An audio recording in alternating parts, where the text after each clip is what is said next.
Bismillahirrahmanirrahim. Assalamualaikum warahmatullahi wabarakatuh.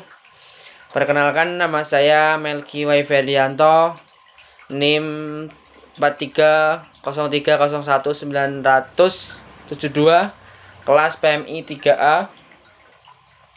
Di sini saya akan menjelaskan sedikit tentang materi MSDM, yaitu materi tentang kita membahas tentang kepemimpinan. Nah, kita bahas sedikit kepemimpinan itu apa sih, pengertian dari kepemimpinan.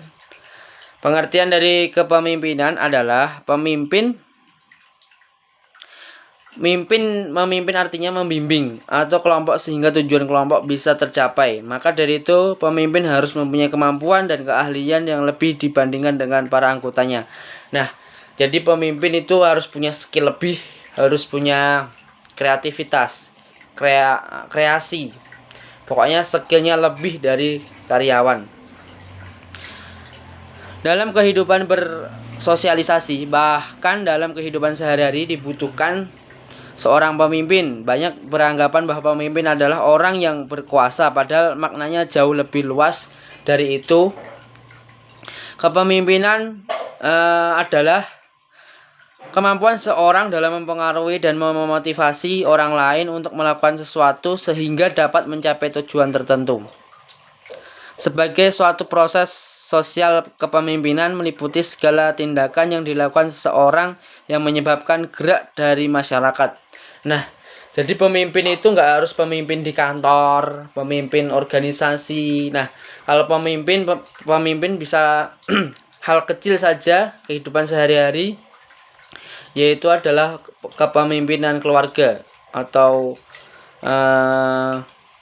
bapak rumah tangga. Itu juga bisa disebut dengan pemimpin rumah tangga. Secara lebih terperinci, tugas-tugas seorang pemimpin meliputi pengambilan keputusan, menetapkan sasaran dan menyusun kebijaksanaan, mengorganisasikan dan menempatkan pekerja, mengordinasi kegiatan-kegiatan baik antara bawahan dan atasan maupun antar bagian atau unit, serta memimpin dan mengawasi pelaksanaan pekerjaan. Nah, jadi tugas pemimpin banyak sekali dan tanggung jawabnya cukup besar. Itu tadi mengorganisasikan anggotanya, terus kita mengurusi semua penempatan pekerja dan bagian unit, memimpin pengawasan pelaksanaan pekerjaan. Jadi pemimpin itu berkuasa untuk menyuruh bawahannya, asal itu dengan situasi pekerjaan yang bagus. Nah, fungsi kepemimpinan itu ada pengertiannya. Pengertian fungsi kepemimpinan menurut Kartono bahwa fungsi kepemimpinan itu yaitu memacu, menentuin, membimbing, membangun, memberi motivasi, mengendalikan organisasi, menjalin jaringan-jaringan komunikasi, memberi pengawasan dan yang efisien, membawa para pengikutnya kepada sasaran yang lebih ingin sesuai dengan waktu dan rencana. Ya, jadi fungsi pemimpin menyuruh karyawannya untuk mencapai tujuan perusahaan tertentu.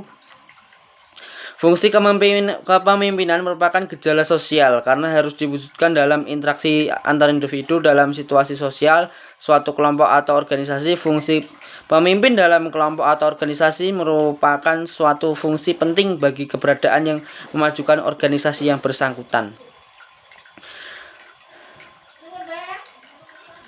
Jadi fungsi utama dari seorang pemimpin yaitu satu, fungsi yang berhubungan dengan tugas, meliputi penempatan struktur tugas, pemberian saran, penyesuaian informasi dan pendapat. Terus yang kedua yaitu fungsi berhubungan dengan pemeliharaan kelompok atau sosial, mencakup segala sesuatu yang dapat membantu kelompok atau organisasi. Terus di sini ada fungsi instruktual, fungsi bersifat komunikasi satu arah. Terus ada fungsi konsultatif, pemimpin ini fungsi sebagai berkomunikasi dua arah. Terus fungsi partisipasi, pemimpin boleh dan bisa melibatkan anggotanya dalam memproses pengambilan keputusan maupun pelaksanaannya. Jadi para anggotanya atau bawahannya tidak hanya sekedar menjalankan perintah saja. Jadi pemimpin meminta pendapat pada karyawan-karyanya juga boleh. Terus di sini tipe-tipe pemimpin. Tipe-tipe pemimpin itu ada tipe otoriter. Tipe pemimpin otoriter ini, seorang pemimpin biasanya bersikap diktator pada bawahannya, cenderung melakukan pemaksaan terhadap kelompoknya. Jadi pemimpinnya ini cukup tegas sekali. Terus ciri-ciri pemimpin otoriter adalah menganggap organisasi sebagai milik pribadi, seolah-olah yang punya organisasi itu sendiri. Terus menyamakan tujuan pribadi dengan tujuan organisasi. Terus tidak mau menerima kritik saran dari pendapat. Jadi tidak mau menerima kritik saran dari karyawan-karyawan. Terus yang keempat, terlalu bergantung kepada kekuasaan formalnya. Jadi seolah-olah dia berkuasa, seolah-olah dia jadi pemimpin seenaknya sendiri. Terus kita lanjutkan pemimpin yang bersifat terbuka. Nah, kalau pemimpin bersifat terbuka itu lebih enak. Ini ciri-ciri pemimpin yang demokratis. Jadi sering sharing sama karyawan, sering berinteraksi sama karyawan.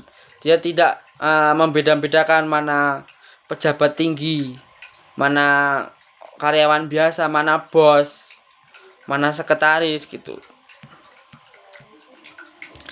Jadi kesimpulannya yaitu kepemimpinan adalah proses mengarahkan dan mempengaruhi aktivitas yang hubungannya dengan pekerjaan para anggota kelompok. Banyak studi ilmiah dilakukan orang mengenai kepemimpinan dan hasilnya berupa teori-teori tentang kepemimpinan.